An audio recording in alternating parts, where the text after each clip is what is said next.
Hi, and welcome to this live reading from Tangled Fates, the Tangled Magic Series Book 2 by Denise D. Young, and this is presented by Itsy Bitsy Book Bits. Prologue. Aiden, 2 years ago. The earth sang its magic beneath my paws tonight. The moon was full, the September sky clear, a smattering of stars like glitter spilled against black paper. In my fox form, I slinked through the forests that edged my family's estate. We weren't technically supposed to shift here, one of my father's many rules, but who would know? I was home from law school for the weekend, and my fox needed a moonlit adventure even more than usual. So, here I was. My family's estate, just outside of Savannah, Georgia, spanned 60 acres, much of it wooded, the sprawling Greek Revival-style home surrounded by magnolias and boxwoods. I caught a strange scent. The ley lines of the earth tugged on me, the way a compass's magnet points the traveler home. I perked my ears, waiting for whatever creature drew my fox's attention. Nothing. I caught the scent of a rabbit nearby and the hoot of an owl in a nearby oak, but mostly besides the normal woodland beasties, I was alone. No. That tug again, pulling me forward toward the city of Savannah and the Atlantic Ocean. I closed my eyes. It wasn't a physical sensation then, but a mystical one, some powerful magical force. The scent of violets, moss, and candle wax drifted toward me. I sighed and stepped forward, drawn ineffably toward that intoxicating aroma of magic. Peaceful and wild. My nerve endings were electrified, yet my spirit quieted. That energy, it felt like witchcraft mingled with something far more ancient. I crept forward, my body blanketed in coppery fur low against the earth. A lone cloud slid across the moon, shielding me as I entered the space between the woods and the expansive gardens behind my parents' home. Magical energy skittered over my skin like fingertips sliding down my back. Could foxes purr? Because I was purring right now. If the woman who created that energy were here right now, I was pretty sure I'd roll over and let her rub my belly. I felt certain she was a witch. Only a witch could create such a wake of magical energy. I felt equally certain that whoever she was miles away, in Savannah, perhaps, or on a nearby beach. I lay down, letting the magic sing against my skin. My body sunk into the earth, heavy and warm. Whoever she was, she felt like home. Not this home, full of Waterford crystal and artwork that cost more than most people's cars. Just home. "Wake up, you idiot!" A foot kicking me in the side woke me up. I stirred. My brother Liam, 13 months my junior, stood over me, scowling in the moonlight. "Huh?" I wiped drool off my mouth with the back of my hand. My hand? I jumped up. Shit! I'd fallen asleep, and in my sleep shifted back into my human form. Liam's scowl deepened. He held out a navy blue bathrobe. "Go upstairs and get dressed. Family meeting in Dad's study in 5 minutes. I shrugged into the bathrobe, curse words like galloping horses thudding in my brain. Liam stood on his tiptoes to match my height. Right in my face, he growled, 5 minutes. I couldn't help but take a step backward. I tried to hide it by making a show of adjusting the belt of my robe, but Liam sniffed, the wolf shifter in the family seeming pleased he'd managed to make his big brother submit even for half a second. He strode away, and I rushed inside and up the back staircase to my room. I'd broken more than my share of rules over the years, but shifting on the estate was strictly forbidden. And falling asleep in the grass in view of the house while Liam's non-magical fiancée was visiting, that was one line no one dared cross. I slinked into the study 7 minutes later. "You're late," Dad growled, without turning away from the expansive windows overlooking the immaculately groomed gardens. Mom fussed nervously with her hair, and Liam spun the oversized globe beside Dad's desk in what I knew was a false display of casualness. My brother was more afraid of our father than I was. My father turned slowly away from the window, a towering 6'3", close-cropped salt and pepper hair, a neatly trimmed beard. Even at this late hour, his crisp white button-down and black trousers appeared newly pressed. His lips turned into a snarl. Even decades of potions that suppressed his shifter magic couldn't completely quell the wolf lurking within. My inner fox whimpered. He knew a superior predator when he saw one. And I, the son who often towed the line, sometimes crossed it, but eventually remembered his place, cowered. My dad crossed the room.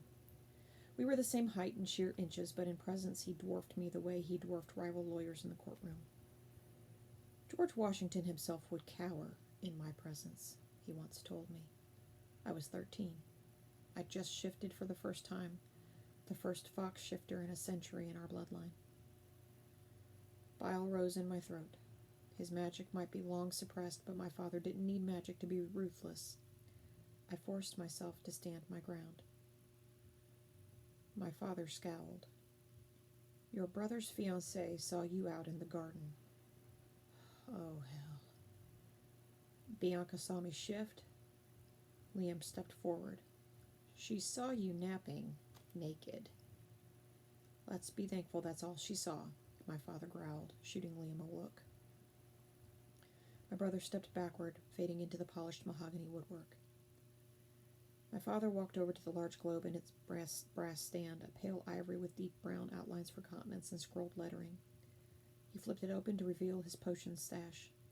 He plucked out a crimson-red vial with a black stopper. I've given you almost a decade to make this decision on your own. I've waded through all of your foolishness. You're a grown man now. You'll be a lawyer in a few years. It's time to stop acting like a child. I stepped backward toward the door. You promised it would be my decision. Your carelessness tonight shows you don't have the guts or the sense to do what's necessary. It wasn't like that. What could I say? I sensed an alluring magic and its lullaby sang my fox to sleep. Even to me it sounded ridiculous. To my father, who regarded such whimsical magics as the greatest of follies, no. In my family's eyes, there was no defense.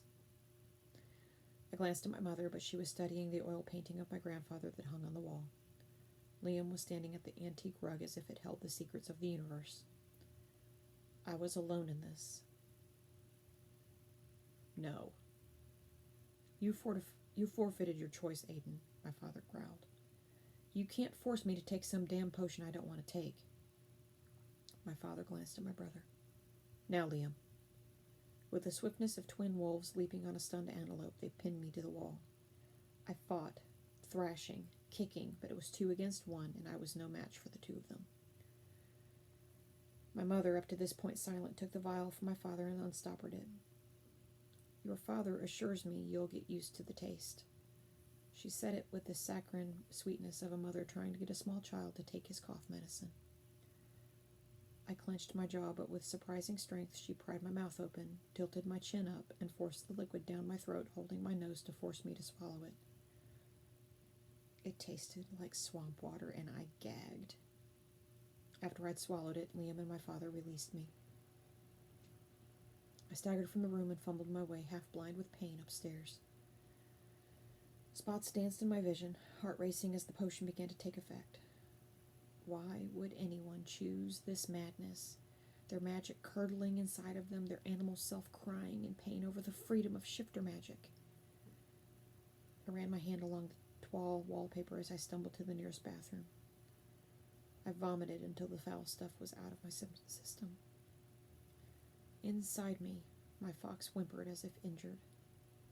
Dark tendrils of magic floated in my vision, shadows hissing like some poisoned lullaby.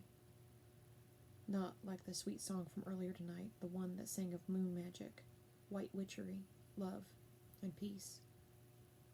This was a darkness that threatened to consume my soul. Run, my inner shifter whispered. When the time is right, we run. I will, I slurred, my heart pounding in irregular rhythm. I will.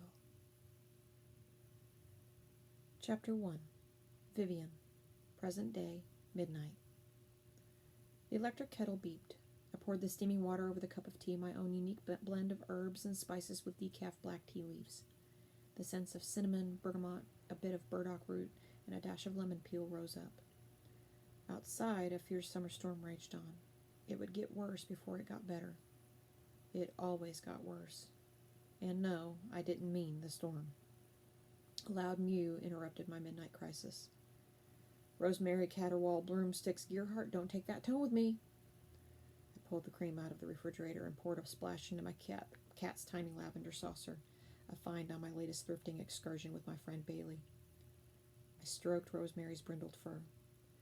My beloved tortoiseshell cat, with her missing ear and crooked tail, was the first friend I'd made when I came to Willow Creek shortly after Imbolc, the holiday we witches celebrated in February.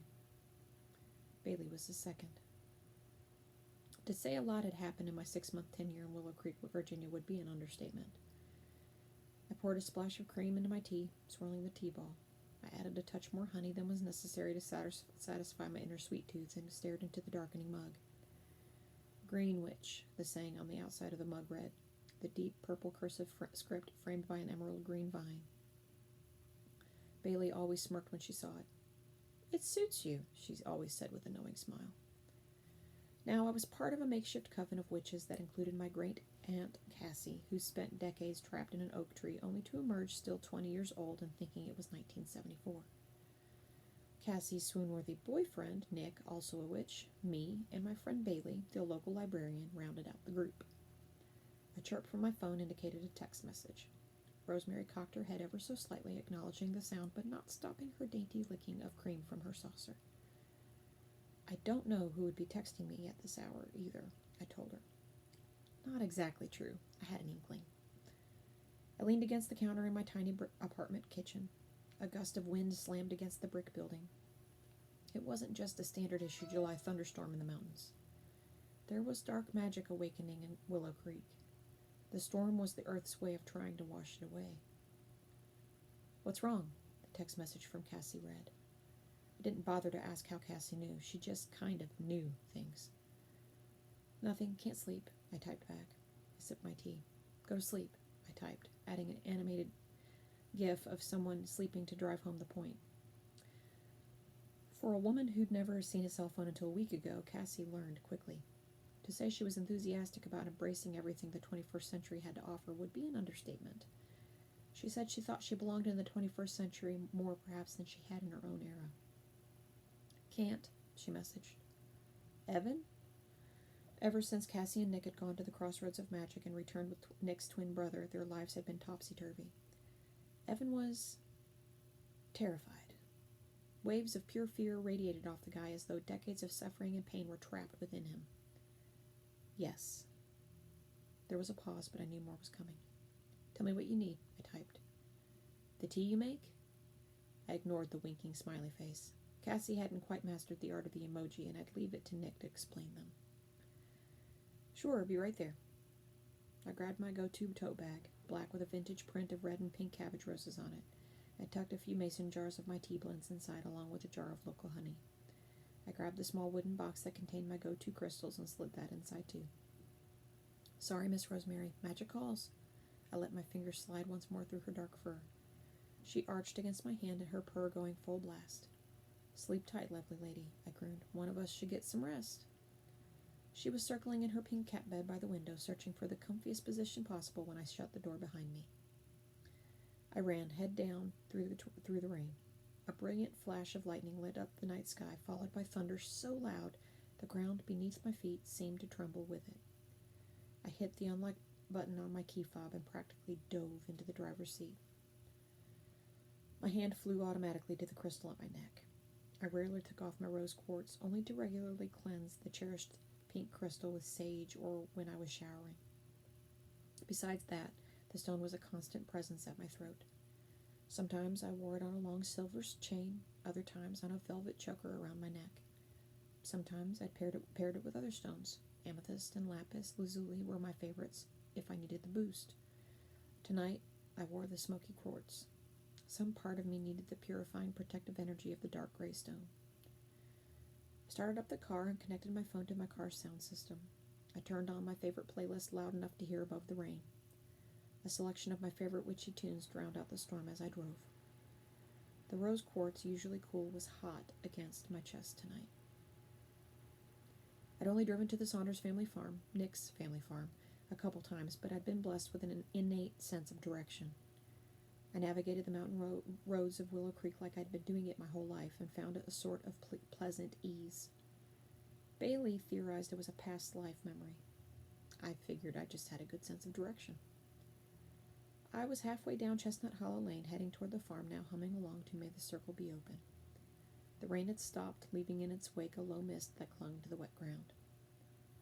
Movement in the swath of my headlights caught my eye. Instinctively, I hit the brakes before I registered what I was seeing.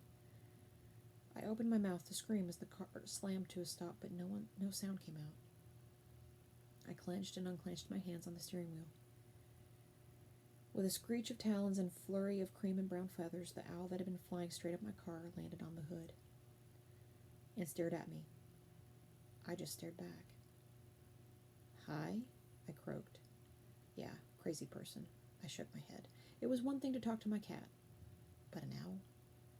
The owl studied me with dark eyes so brown they were almost black. The cry she let loose was soft and pained. She cried again, a soft, drawn-out series of hoots and coos. The owl tilted her head, and her eyes like twin memories of shadow, deep with knowing. My fire magic sang under my skin, filling me with warmth. She gave one last hoo, and with a stretching and rustling of her wings, alighted, disappearing into the misty night.